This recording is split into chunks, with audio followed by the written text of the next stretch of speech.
Hello students, myself Ukmaran, lecturer in Civil Engineering Department, Government Polytechnic College, Bikaner. आज मैं आपके सामने स्ट्रेंथ ऑफ मटेरियल जो कि सेकेंड ईयर का सब्जेक्ट है, सिविल और मैकेनिकल दोनों में कॉमन सब्जेक्ट है, उसका एक टॉपिक है थिन सिलेंड्रिकल सेल्स। उसका थिन सिलेंड्रिकल सेल यूनिट जो है वो जो चैप्टर है उसका एक टॉपिक है, उसके अंदर आता है थिन सिलेंड्रिकल सेल में एक वीडियो मैंने पहले भी उसका अपलोड किया है थिन सिलेंड्रिकल सेल्स का, वो आप जाके देख सकते हैं। ये आज मैं दूसरा वीडियो लेके आया हूँ जो कि एक क्वेश्चन है, वो भी 2019 का आया हुआ क्वेश्चन है और 2019 से भी पहले भी बहुत बार आया हुआ क्वेश्चन है। ऐसा नहीं कि 2019 में सिर्फ आया, लगभग हर साल ये क्वेश्चन उस चैप्टर में से पूछा जाता है थिन सिलेंड्रिकल सेल में से। ये क्वेश्चन है difference between longitudinal stress and circumferential stress. वो जो लेक्चर आप देखोगे उसमें आपको पता चलेगा थिन सिलेंड्रिकल सेल्स में दो टाइप के मेनली स्ट्रेस उत्पन्न होते हैं। एक होता है लॉन्गिट्यूडनल स्ट्रेस और एक होता है हूप स्ट्रेस, या जिसे कहते हैं सर्कमफेरेंशियल स्ट्रेस। लॉन्गिट्यूडनल स्ट्रेस को हिंदी में कहेंगे अनुदैर्ध्य प्रतिबल और हूप या सर्कमफेरेंशियल को स्ट्रेस को हिंदी में कहेंगे परिधीय प्रतिबल। एक तीसरा और होता है रेडियल स्ट्रेस, त्रिज्यीय प्रतिबल, लेकिन उसकी वैल्यू इन दोनों के कंपैरिजन में कम होती है, इसीलिए अपन उसको यहाँ पे कैलकुलेट नहीं कर रहे हैं। यहाँ पे अपन देख रहे हैं लॉन्गिट्यूडनल स्ट्रेस और सर्कमफेरेंशियल स्ट्रेस क्या होते हैं, उन दोनों में क्या अंतर होता है। बहुत इंपॉर्टेंट क्वेश्चन है, इसीलिए मैं इसको फिर करा रहा हूँ। हालांकि मैंने उस चैप्टर में भी कुछ थोड़ा इनके बारे में बताया था, अब पर्टिकुलर इनका डिफरेंस है वो अपन देखेंगे, इनकी तुलना करके देखेंगे, अंतर देखेंगे कि दोनों में क्या अंतर है। तो लॉन्गिट्यूडनल स्ट्रेस, पहले तो आपको मैं बता दूं, लॉन्गिट्यूडनल स्ट्रेस जो होता है वो लंबाई के अनुदिश होता है। जो थिन सिलेंड्रिकल सेल है, पतले बेलनाकार कोश की लंबाई के अनुदिश जो स्ट्रेस उत्पन्न होते हैं उन्हें लॉन्गिट्यूडनल स्ट्रेस कहते हैं। दूसरा सर्कमफेरेंशियल स्ट्रेस या परिधीय प्रतिबल, इसका नाम हूप स्ट्रेस भी है। हूप स्ट्रेस को मतलब है कि परिधि के अनुदिश ऐसे स्ट्रेस जो पतले बेलनाकार कोश में परिधि के अनुदिश उत्पन्न होते हैं उन्हें परिधीय प्रतिबल कहते हैं। ऐसे स्ट्रेस या those stresses which are generated along the circumferential of the thin cylindrical cell is known as circumferential stress और hoop stress। यहाँ मैंने दोनों के फॉर्मूले लिखे हैं, सर्कमफेरेंशियल स्ट्रेस और हूप स्ट्रेस के फॉर्मूले PD/4T नीटा FT का मतलब जो लॉन्गिट्यूडनल, या FL भी लिख सकते हैं इसको अपन, FL longitudinal stress is equal to PD/4T नीटा। इसी तरीके से FC is equal to PD/2T नीटा। FC is equal to PD/4T नीटा और FC is equal to PD/2T नीटा। जो P यहाँ पे है, P होता है प्रेशर, P यहाँ पे जो है वो होता है प्रेशर, और प्रेशर भी कौन सा, इनसाइड और आउटसाइड प्रेशर का डिफरेंस। और अगर आउटसाइड प्रेशर को अपन जीरो मानते हैं तो फिर यहाँ पे ये P हो जाएगा इनसाइड प्रेशर। वैसे होता दोनों का डिफरेंस है, अगर एक जीरो है तो दूसरा बच जाएगा। इसमें जीरो अपन बाहर को ही मानते हैं क्योंकि बाहर वाले की वैल्यू बहुत कम होती है एटमॉस्फेरिक प्रेशर, अंदर जो थिन सिलेंड्रिकल सेल्स है उसमें बहुत ज़्यादा प्रेशर जनरेट होता है, उत्पन्न होता है। तो ये अपने FL या FT हो गया PD/4T नीटा। यहाँ पे जो D है वो हो गया internal diameter of the thin cylindrical shell, thin cylindrical shell का, पतले बेलनाकार कोश का आंतरिक व्यास। फिर यहाँ पे अपने पास है T होता है थिकनेस ऑफ वॉल किसकी, दीवार किसकी, यहाँ पे दीवार कोई और नहीं है, यहाँ पे जो पतला बेलनाकार कोश है उसी की दीवार की मोटाई है T। और फिर आता है नीटा है एफिशिएंसी ऑफ द जॉइंट, नीटा है जॉइंट की दक्षता। अब जॉइंट कहाँ से आया इसमें, जॉइंट का मतलब जो थिन सिलेंड्रिकल सेल पतला बेलनाकार कोश है वो मान लो किसी ना किसी मेटल का तो बना हुआ होगा ही होगा। जैसे सपोज वो स्टील का बना हुआ है, तो स्टील में बना हुआ है तो उसको स्टील की शीट से बनाएंगे तो कहीं ना कहीं एक जगह उसको जॉइंट करना पड़ेगा। जो पतले बेलनाकार कोश होते हैं उसमें आपको बहुत बार जॉइंट दिखता नहीं है क्योंकि वो अंदर की तरफ उसकी वेल्डिंग की हुई होती है, बाहर से वो स्मूथ दिखता है। तो ये जो नीटा है वो हो जाएगा उस जॉइंट की दक्षता, एफिशिएंसी ऑफ जॉइंट।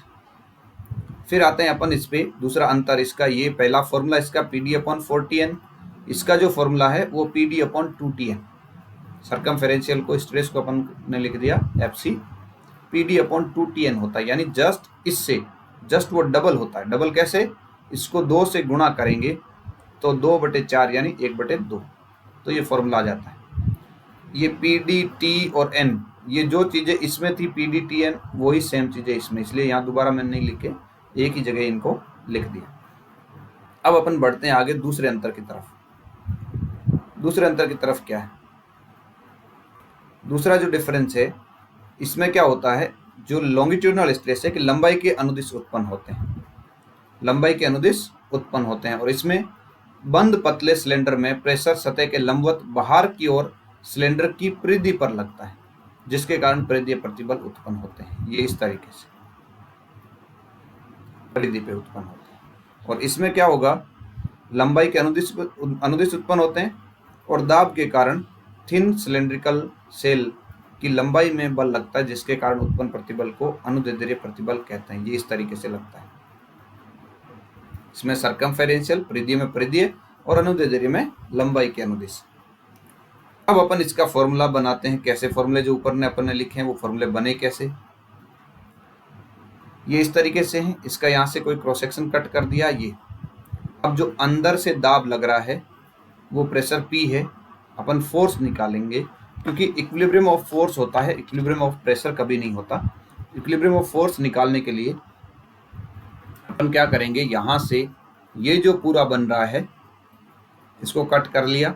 अंदर से प्रेशर P जनरेट हो रहा है, इसका डायमीटर D है, और ये लेंथ मान ली कितनी है, L। तो इसका फॉर्मूला हो जाएगा PD/L, PD/L, ये इस तरीके से। और ये FCTL, ये क्या चीज़ है? FC का मतलब सर्कमफेरेंशियल स्ट्रेस।